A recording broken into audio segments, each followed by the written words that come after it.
Assalamualaikum warahmatullahi wabarakatuh. Alhamdulillahirabbil alamin.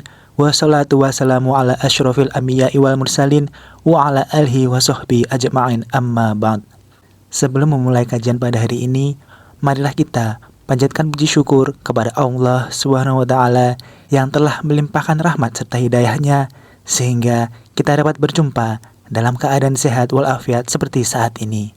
Tidak lupa sholawat serta salam semoga selalu tercurah kepada Nabi Muhammad SAW. Allahumma sholli ala Sayyidina Muhammad wa ala ali Sayyidina Muhammad. Semoga kita semua selalu diberikan kesehatan, ilmu yang bermanfaat, rezeki yang berlimpah, dilunaskan segala hutang, dan dilindungi dari segala macam bahaya, serta diberikan ketenangan hati dan jiwa. Amin, amin ya rabbal alamin. Dosa besar. Kenali 5 bentuk perilaku durhaka anak kepada orang tua. Agama Islam selalu mengajarkan umatnya untuk berlaku baik dan memuliakan orang tua, apalagi melarang berbagai perilaku yang mencerminkan perbuatan durhaka seorang anak kepada orang tua. Bahkan Islam melabelkan perilaku ini sebagai salah satu dosa besar yang perlu dihindari. Rasulullah pernah bersabda yang artinya, kedua orang tua itu adalah pintu surga yang paling tengah.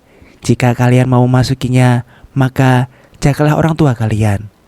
Jika kalian enggan memasukinya, silakan sia-siakan orang tua kalian. Hadis riwayat Tirmizi. Berbuat baik kepada orang tua menjadi salah satu syarat seorang anak menjadi penghuni surga. Namun sebaliknya, bila seorang anak berbuat durhaka pada orang tua, maka akan menuntunnya masuk neraka. Berikut ini adalah 4 bentuk perilaku yang mencerminkan sikap durhaka kepada orang tua. Pertama, mengeluarkan kalimat cacian dan mendoakan hal buruk kepada orang tua. Ketika masih kecil, orang tua pasti selalu memberikan doa yang positif untuk menuntun anak mereka kepada kebaikan. Kebaikan yang telah diperbuat seharusnya dibalas dengan perbuatan yang baik pula, sekaligus mendoakan hal-hal baik kepada orang tua. Rasulullah SAW pernah bersabda yang artinya, Allah melaknat orang yang melaknat kedua orang tuanya. Dalam hadis ini tertulis bahwa setiap anak yang berani mengeluarkan kalimat cacian dan mendoakan keburukan kepada orang tuanya, maka anak tersebut akan dilaknat besar oleh Allah. Ketika Allah telah melaknat seseorang, maka hidupnya di dunia maupun di akhirat akan penuh dengan kegelapan dan kesulitan. Kedua, membentak, mengeluarkan kalimat kasar, dan melakukan perbuatan yang membuat orang tua menangis.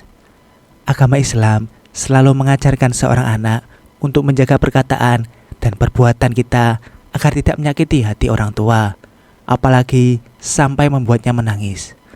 Abdullah bin Amr bersabda yang artinya, membuat menangisnya orang tua adalah termasuk durhaka kepadanya. Hadis riwayat Bukhari. Perlu diingat, tangisan orang tua yang disebabkan oleh rasa sakit karena perkataan anaknya jelas berbeda dengan tangisan haru yang disebabkan oleh rasa bangga. Air mata orang tua yang disebabkan karena perilaku buruk anaknya termasuk bentuk kedurhakaan yang dilarang oleh Allah. Ketiga, berperilaku buruk yang membuat orang tua marah. Ajaran agama Islam selalu menjunjung tinggi untuk melakukan perbuatan baik kepada orang tua.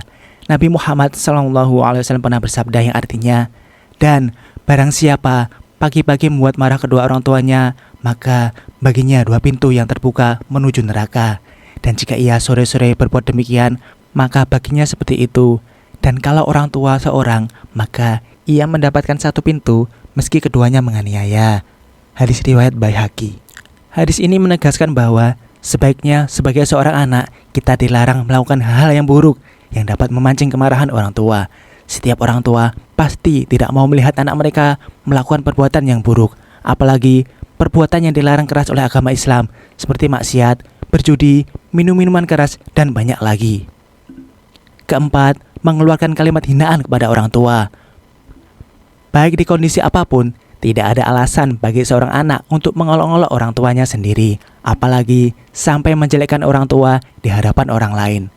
Perlu diingat bahwa mencela orang tua, baik secara langsung maupun tidak langsung, termasuk dosa besar yang dalam ajaran Islam. Perbuatan ini tertulis dalam sabda Nabi Muhammad SAW yang artinya termasuk dosa besar, yaitu seseorang mencela kedua orang tuanya. Mereka bertanya, "Wahai Rasulullah, adakah orang yang mencela kedua orang tuanya?" Beliau SAW menjawab, "Ya, seseorang mencela bapak orang lain, lalu orang lain itu mencela bapaknya.